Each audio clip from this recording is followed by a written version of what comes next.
श्री शिवाय नमस्तुभ्यम। हर हर महादेव। दोस्तों, क्या सुंदरता ही भाग्य की सबसे बड़ी विडंबना बन सकती है? समाज में एक अजीब धारणा है। अक्सर कहा जाता है कि बेहद खूबसूरत महिलाएं संतान सुख से वंचित रह जाती हैं।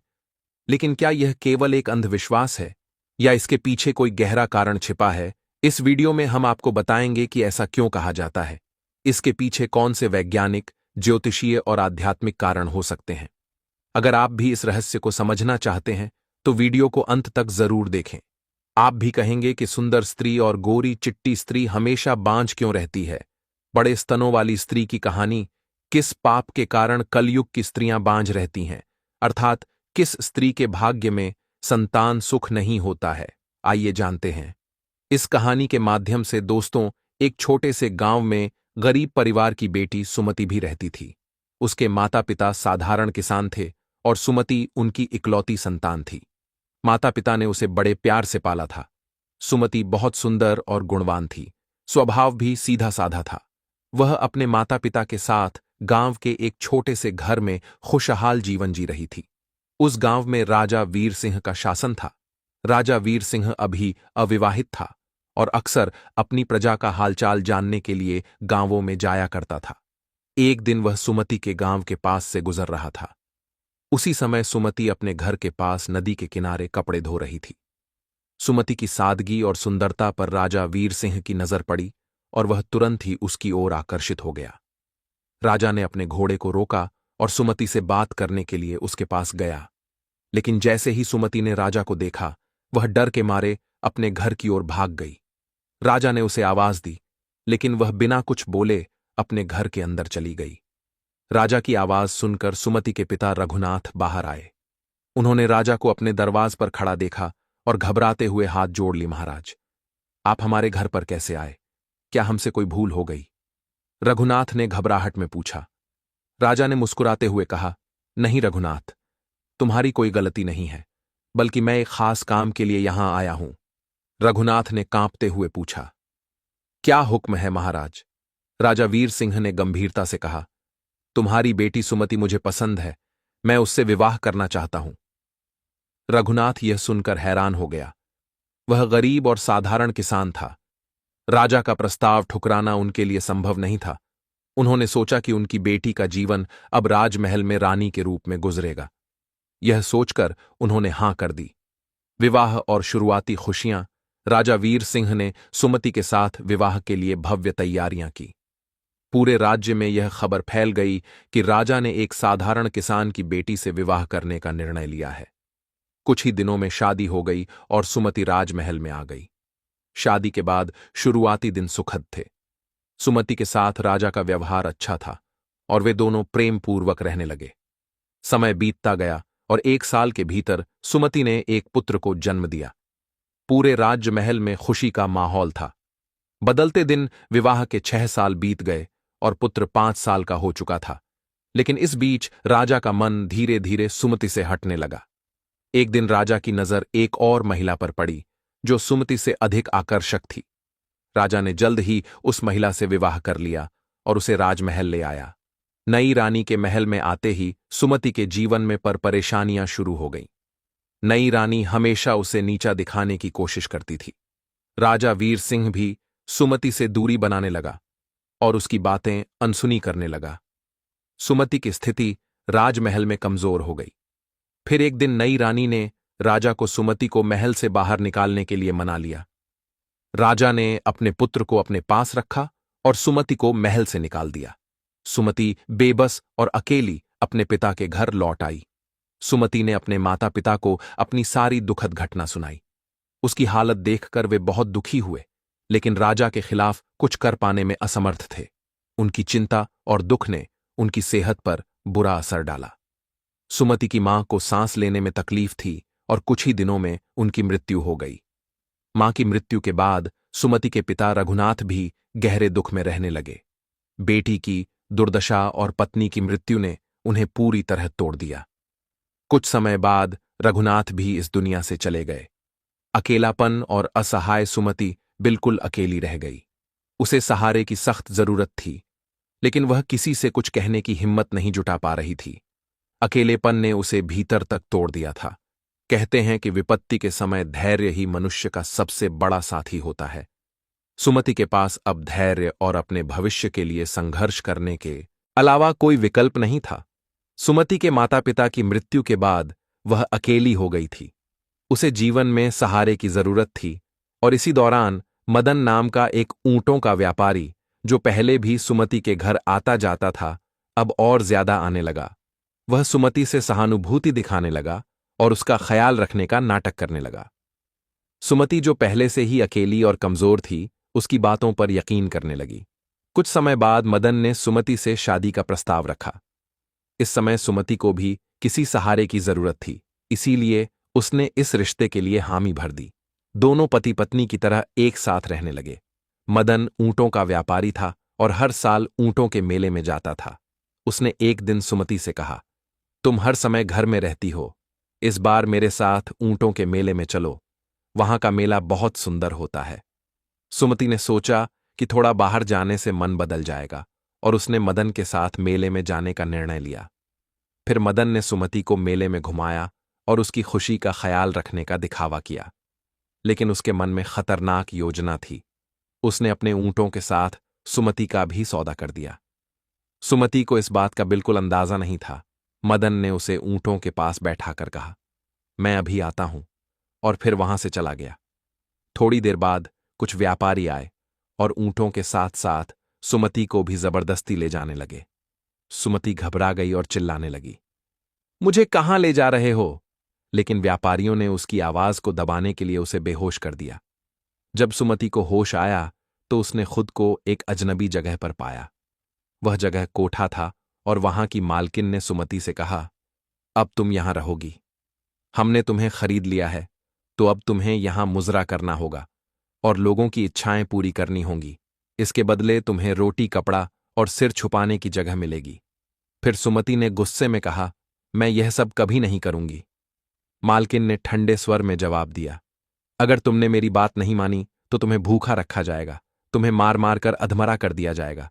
तुम्हारे पास कोई दूसरा रास्ता नहीं है। सुमति ने बहुत विरोध किया, लेकिन उसकी कोई सुनवाई नहीं हुई। धीरे धीरे अत्याचार और भूख ने उसकी हिम्मत तोड़ दी। मजबूरी में उसने अपनी मर्जी के खिलाफ कोठे पर काम करना शुरू कर दिया। सुमति की जिंदगी अब एक गहरे अंधकार में बदल चुकी थी। वह हर दिन अपने भीतर के दर्द को छुपाकर अनचाहा जीवन जीने के लिए मजबूर थी। इस बीच उसे कोठे पर रहते हुए 13 साल बीत गए। अब उसकी उम्र 40 साल के करीब हो चुकी थी। वह अभी भी सुंदर दिखती थी, लेकिन उसका चेहरा हमेशा उदास रहता था। एक दिन एक राजकुमार, जिसका नाम गोपाल था और जिसकी उम्र 21 साल थी, कोठे पर आया। उसने कोठे की मालकिन से कहा, मुझे यहां की सबसे खूबसूरत महिला से मिलवाओ। मालकिन ने उसे कई महिलाओं में से सुमति को दिखाया। राजकुमार ने सुमति को चुन लिया और उसके कमरे में गया। राजकुमार के साथ समय बिताने के बाद सुमति ने उससे पूछा, तुम कौन हो और कहां से आए हो? राजकुमार ने मुस्कुराते हुए कहा, मैं हाकिम, इस देश का राजकुमार गोपाल हूं और मेरे पिता वीर सिंह यहां के राजा हैं। यह सुनते ही सुमति के पैरों तले जमीन खिसक गई। उसकी आंखें फटी रह गईं। वह चुप हो गई, जैसे किसी ने उसकी जुबान छीन ली हो। सुमति ने तुरंत अपने शरीर को कपड़ों से ढक लिया। उसे एहसास हुआ कि जिस राजकुमार के साथ वह थी, वह कोई और नहीं, बल्कि उसका अपना बेटा था, जिसे उसने बचपन में छोड़ा था। सुमति का दिल दुख और शर्म से भर गया। उसने ईश्वर की ओर हाथ उठाया और रोते हुए कहा, हे भगवान, मुझसे ऐसा कौन सा पाप हुआ है कि आज मुझे अपने ही पुत्र से यह अपमान सहना पड़ा? क्या यह मेरे पूर्व जन्म के पापों का फल है? राजकुमार को सुमति के अजीब व्यवहार का कोई कारण समझ नहीं आया। उसने वहां से जाने की अनुमति मांगी। फिर सुमति ने धीमी आवाज में कहा, तुम जा सकते हो। राजकुमार के जाने के बाद सुमति फूट फूट कर रोने लगी। उसने खुद से सवाल किया, मैंने ऐसा कौन सा पाप किया है कि मेरी जिंदगी में केवल कष्ट और अपमान ही है? दोस्तों, कहते हैं ना कि कर्म चाहे अच्छे हो या बुरे, व्यक्ति को उनका फल जरूर मिलता है, इसलिए हमेशा सत्कर्म करने चाहिए। राजकुमार गोपाल से मुलाकात के बाद सुमति के जीवन में एक और गहरा घाव जुड़ गया। वह कमरे में अकेली बैठी रही। उसकी आंखों से आंसू थमने का नाम नहीं ले रहे थे। उसने अपना सिर दीवार से मारा और रोते रोते थक गई। थोड़ी देर बाद कोठे की मालकिन उसे देखने आई। उसने सोचा कि राजकुमार जरूर सुमति को कोई कीमती तोहफा देकर गया होगा, लेकिन जब वह कमरे में पहुंची तो उसने सुमति को बेहद उदास और रोते हुए पाया। तब कोठे की मालकिन ने पूछा, क्या बात है सुमति? आज तो राजकुमार आया था और तुम्हें तो खुशी होनी चाहिए। क्या उसने तुम्हें कुछ तोहफा नहीं दिया? सुमति ने रोते हुए कहा, हां, उसने तोहफा दिया है, लेकिन ऐसा जख्म दिया है जो कभी नहीं भरेगा। यह जख्म मेरे जीते जी मेरे साथ रहेगा। तब कोठे की मालकिन हैरान होकर बोली, ऐसा क्या हुआ है, मुझे भी बताओ। पहले तो सुमति कुछ कहने में झकी, लेकिन फिर उसने धीरे धीरे अपनी पूरी कहानी कोठे की मालकिन को बता दी। उसने बताया कि राजकुमार गोपाल कोई और नहीं बल्कि उसका अपना बेटा था, जिसे वह बचपन में छोड़कर आई थी। आज उसी बेटे ने अनजाने में उसे अपमानित कर दिया था। मालकिन यह सुनकर दंग रह गई। उसने कहा, ऐसा मैंने कभी नहीं सुना। तुम्हारे साथ तो बहुत बड़ा अन्याय हुआ है। मैं तुम्हें यहां रहने के लिए मजबूर नहीं करूंगी। सुमति ने मालकिन से गिड़गिड़ा हुए कहा, मालकिन मुझे यहां से जाने दीजिए। मैं कोई छोटा मोटा काम करके अपनी जिंदगी जी लूंगी, लेकिन अब मैं यहां नहीं रह सकती। कोठे की मालकिन ने कुछ कुछ देर सोचा और कहा, तुमने यहां रहकर बहुत कष्ट झेले हैं और मेरे लिए बहुत पैसा भी कमाया है। जितने पैसों में मैंने तुम्हें खरीदा था, उससे कई गुना ज्यादा तुमने मुझे कमा कर दिया है, और आज जो तुम्हारे साथ हुआ उसने मुझे अंदर तक झकझोर दिया है। तुम आजाद हो। तुम जहां जाना चाहो जा सकती हो। अगर कभी मेरी जरूरत पड़े तो मुझे याद कर लेना।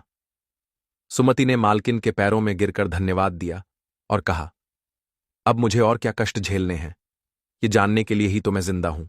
मैं हार नहीं मानूंगी। सुमति कोठे से बाहर निकल गई। उसके पास ना तो रहने का कोई ठिकाना था और ना ही खाने का कोई साधन। वह कुछ दिनों तक सड़कों पर भटकती रही। भूख और प्यास से बेहाल होकर एक दिन वह एक नीम के पेड़ के नीचे जाकर लेट गई। उसकी हालत इतनी खराब थी कि गली के कुत्ते उसके पास आकर उसका चेहरा चाटने लगे, लेकिन सुमति को इसका कोई एहसास नहीं था। उसी समय वहां से एक दयालु गुजरिया गुजर रही थी, जो दूध और छाछ बेचती थी। गुजरिया ने जब सुमति को इस हालत में देखा तो उसके मन में दया आ गई। उसने कुत्तों को भगाया और सुमति को उठाया। उसने पूछा, तुम कौन हो बहन? तुम्हारी ऐसी हालत कैसे हो गई? लेकिन सुमति का गला सूख चुका था। वह कुछ बोल नहीं पाई। गुजरिया ने जल्दी से अपना गिलास निकाला और उसमें दूध भरकर सुमति को पिलाया। सुमति ने थोड़ा दूध पिया और थोड़ा दूध उसके मुंह से बाहर गिर गया। गुजरिया ने कहा, तुम मेरे साथ चलो, मेरे घर आओ, वहां नहाओ खाओ और आराम करो। तुम इस हालत में यहां नहीं रह सकती। सुमति ने कोई जवाब नहीं दिया, लेकिन गुजरिया ने उसे सहारा देकर अपने घर ले जाने का निश्चय कर लिया। गुजरिया सुमति को अपने घर ले आई। उसने उसे नहलाया, अच्छे कपड़े पहनाए और खाना खिलाया। धीरे धीरे सुमति को होश आया। गुजरिया ने प्यार से पूछा, बहन, अब बताओ, तुम कौन हो और तुम्हारे साथ क्या हुआ है? सुमति ने सिर झुका लिया। वह अपनी पूरी कहानी बताने से हिचक रही थी, लेकिन गुजरिया के प्यार और सहानुभूति ने उसका मन खोल दिया। उसने अपनी जिंदगी के सारे दुख गुजरी को सुना दिए। सुनते ही गुजरी की भी आंखें भर आईं। उसने कहा, तुम मेरी बहन हो। मेरा पति तो गुजर चुका है और मैं अपने बेटे के साथ अकेली रहती हूं। तुम यहीं मेरे साथ रहो, हम मिलकर अपना जीवन काट लेंगे। सुमति ने कहा, बहन, मैं तुम्हारे ऊपर बोझ नहीं बनना चाहती। मेरे जीवन में जो कांटे हैं वह तुम्हें भी चुभे। मैं अकेले ही ठीक हूं। गुजरी ने उसके कंधे पर हाथ रखा और कहा, बहन, दुख बांटने से कम होते हैं तो मेरी चिंता मत करो। मेरे साथ रहोगी तो हम मिलकर सब मुश्किलों का सामना कर लेंगे। सुमति गुजरी की बात मान गई और उसके साथ रहने लगी। कहते हैं, संकट में जो आपके साथ खड़ा हो वही सच्चा साथी होता है। गुजरी के आग्रह पर सुमति ने उसके साथ रहने का निर्णय तो ले लिया, लेकिन उसके दिल में अभी भी यह डर था कि कहीं उसके जीवन के कांटे अब गुजरी के जीवन में ना पड़ने लगे। उसने कहा, बहन, मेरा जीवन कांटों से भरा है। मैं नहीं चाहती कि मेरे कारण तुम्हें भी दुख झेलना पड़े। मुझे अकेले रहने दो। गुजरी ने उसके कंधे पर हाथ रखा और कहा, संकट में एक दूसरे का सहारा बनना ही सबसे बड़ा धर्म है। दुख बांटने से कम होता है। अगर कोई कष्ट आएगा, अभी तो हम दोनों मिलकर उसका सामना करेंगे। गुजरी के बार बार समझाने पर सुमति उसके साथ रहने को राजी हो गई। अब सुमति घर का काम संभालने लगी। गुजरी दूध बेचने जाती थी, क्योंकि अब परिवार में एक सदस्य और बढ़ गया था। गुजरी को ज्यादा मेहनत करनी पड़ती थी। सुमति भी देख रही थी और एक दिन गुजरी से कहा, बहन, अगर मैं भी तुम्हारे साथ दूध और छाछ बेचने चलूं तो हमारा गुजारा बेहतर हो सकता है। गुजरी ने मना किया, तुम घर पर ही रहो, बाहर का काम मेरे लिए ठीक है। तब सुमति ने मुस्कुराते हुए कहा, हम दोनों मिलकर मेहनत करेंगे तो पैसे भी ज्यादा मिलेंगे और तुम्हारा बोझ भी कम होगा। आखिरकार गुजरी मान गई। अब दोनों मिलकर काम करने लगी। सुबह बच्चे को स्कूल भेजने के बाद दोनों दूध बेचने जाती और बच्चे के लौटने तक घर का काम भी निपटा लेती। 3 महीने इसी तरह बीत गए।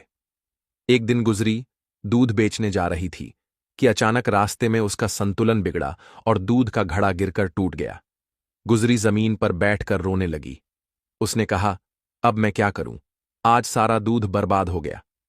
तब सुमति ने उसे संभालते हुए कहा, बहन, दूध के लिए क्यों विलाप करती हो? मेरा पूरा जीवन तो नष्ट हो चुका है, लेकिन मैं फिर भी खड़ी हूं। चलो घर चलें।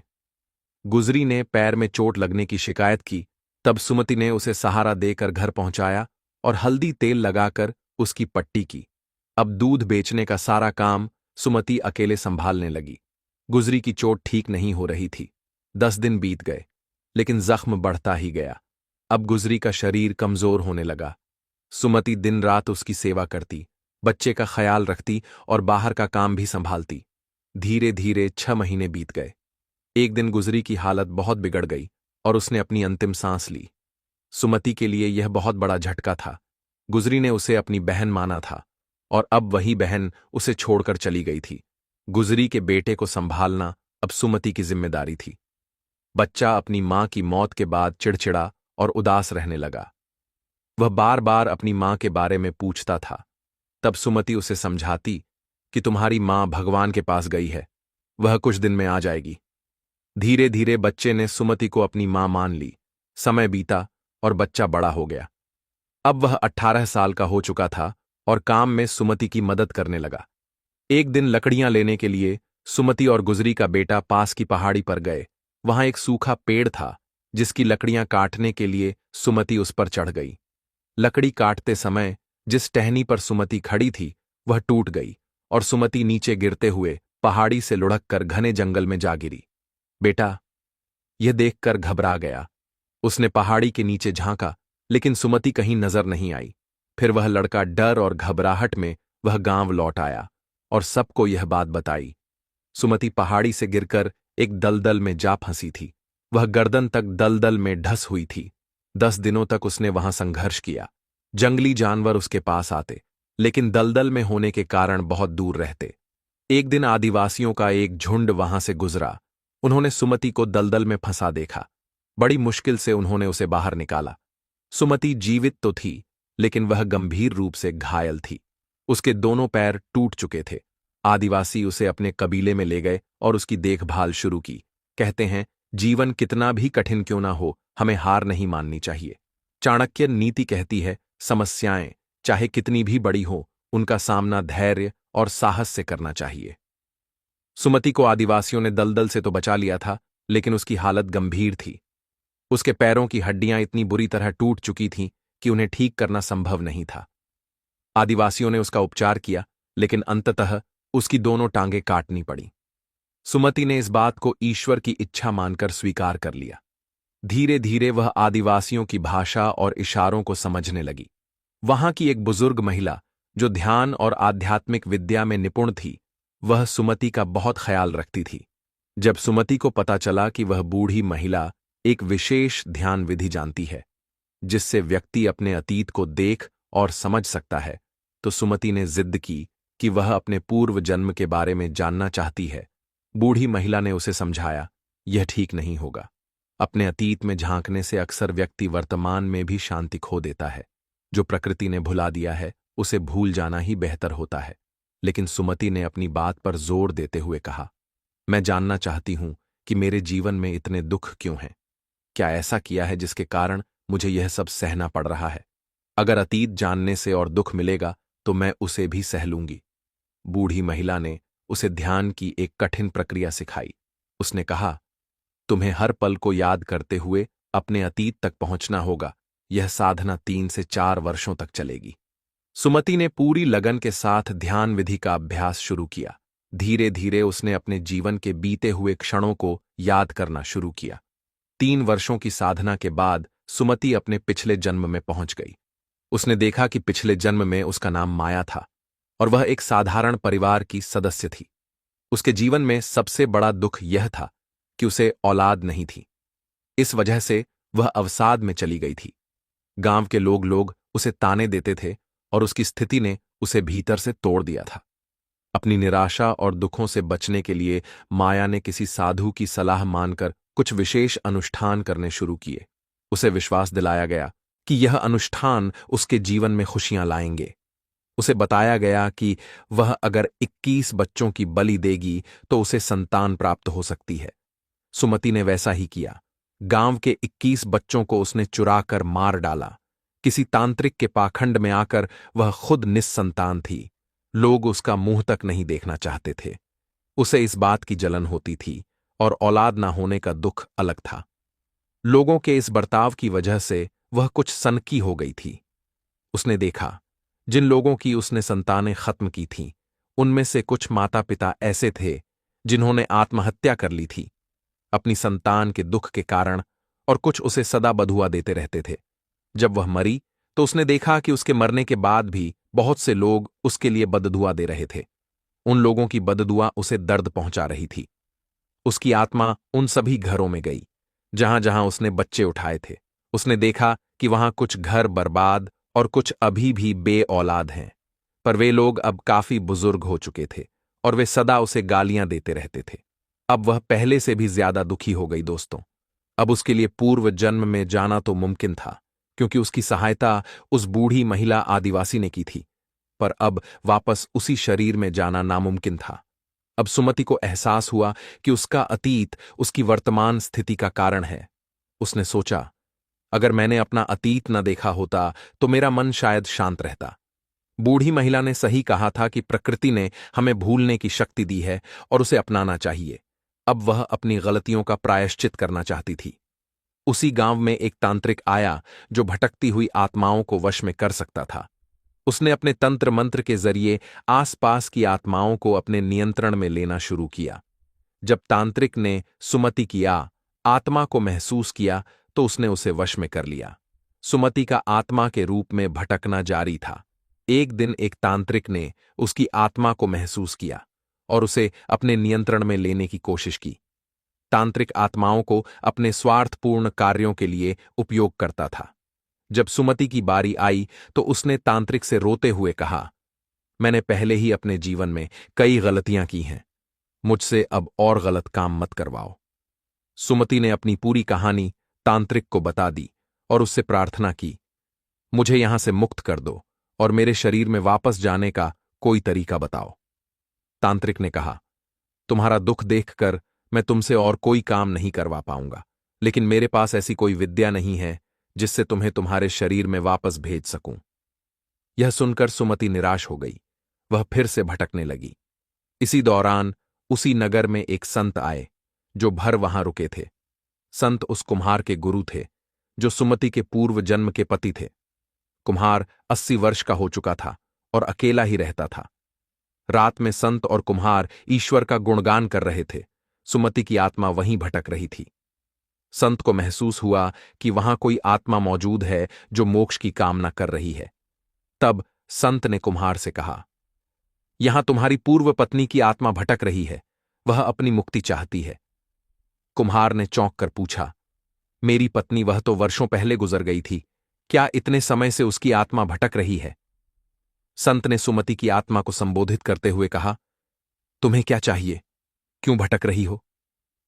तब सुमति ने अपनी सारी बातें संत को बता दी। उसने कहा, मुझे अपने शरीर में वापस जा जाना है ताकि मैं अपने पापों का प्रायश्चित कर सकूं।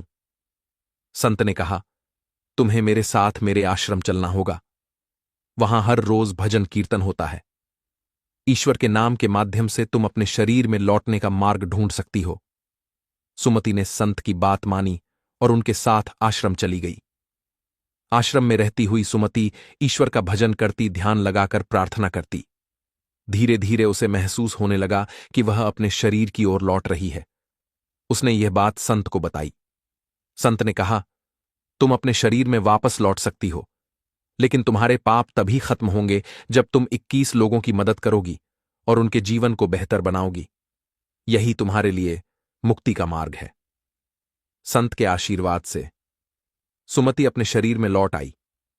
जब उसने आंखें खोली तो उसका शरीर बेहद कमजोर और घायल था। उसकी त्वचा पर चींटियों ने घाव कर दिए थे, लेकिन आदिवासियों ने उसके शरीर को छेड़ा नहीं था, क्योंकि वे जानते थे कि वह ध्यान की अवस्था में थी। आदिवासियों ने उसकी मरहम पट्टी की और उसे खाना खिलाया। धीरे धीरे सुमति होश में आई। सबसे पहले उसने उस बुजुर्ग महिला के बारे में पूछा जो उसकी देखभाल करती थी। आदिवासियों ने कहा, वह महिला 1.5 साल पहले गुजर गई। उसने तुम्हारे लिए हर संभव प्रयास किया था। यह सुनकर सुमति का दिल भर आया। उसने आदिवासियों को अपनी पूरी कहानी सुनाई। 7 साल बाद अपने शरीर में लौटने के बाद सुमति ने यह समझ लिया था कि अब उसे अपने पापों का प्रायश्चित करना है। वह चलने फिरने में असमर्थ थी, लेकिन उसने हार नहीं मानी। घुटनों के बल चलते हुए उसने दूसरों की मदद करने का संकल्प लिया। उसने सोचा, परेशान किया और गलत रास्ता अपनाया। गलत कामों का असर हमारे जीवन पर पड़ता है, चाहे वह तुरंत दिखे या बाद में। हमें अपने कर्मों को हमेशा अच्छा और सही रखना चाहिए, क्योंकि गलत कर्म जीवन में समस्याएं पैदा कर सकते हैं। दूसरा कारण, दूसरों के प्रति गुस्सा और ईर्ष्या। सुमति ने अपने पिछले जन्म में संतान ना होने के कारण दुखी थी। उसने अपनी तकलीफ को संभालने की बजाय दूसरों की खुशियों से जलना और गुस्सा करना शुरू कर दिया। इस नकारात्मक सोच ने उसकी स्थिति को और खराब कर दिया। ईर्ष्या और गुस्से की जगह हमें दूसरों की खुशी में खुश होना और अपने मन को शांत रखना चाहिए। जो स्त्रियां अनेक पुरुषों से अनैतिक संबंध रखती हैं और गर्भ धारण कर लेती हैं, फिर अपने उस पाप को छुपाने के लिए गर्भ को नष्ट कर देती हैं, ऐसी स्त्रियां भी आने वाले जन्मों में बांझ रहती हैं। जो स्त्रियां ईर्ष्या के कारण दूसरों के बच्चों को जहर दे देती हैं, उन्हें मार डालती हैं, उन्हें भी संतान सुख नहीं मिलता। तीसरा कारण, प्रकृति के नियमों के खिलाफ जाना। सुमति ने संतान पाने के लिए ऐसे उपाय अपनाए जो गलत थे और प्रकृति के नियमों के खिलाफ थे। उसने धैर्य और समझदारी से काम नहीं लिया, जिससे उसके जीवन में और परेशानियां बढ़ गईं। हमें हर समस्या को धैर्य और सहजता से स्वीकार करना चाहिए। गलत रास्ते अपनाने से तकलीफें कम होने की जगह और बढ़ सकती हैं। कुछ तो मिलते हैं नेक्स्ट वीडियो में। तब तक के लिए धन्यवाद। हर हर महादेव।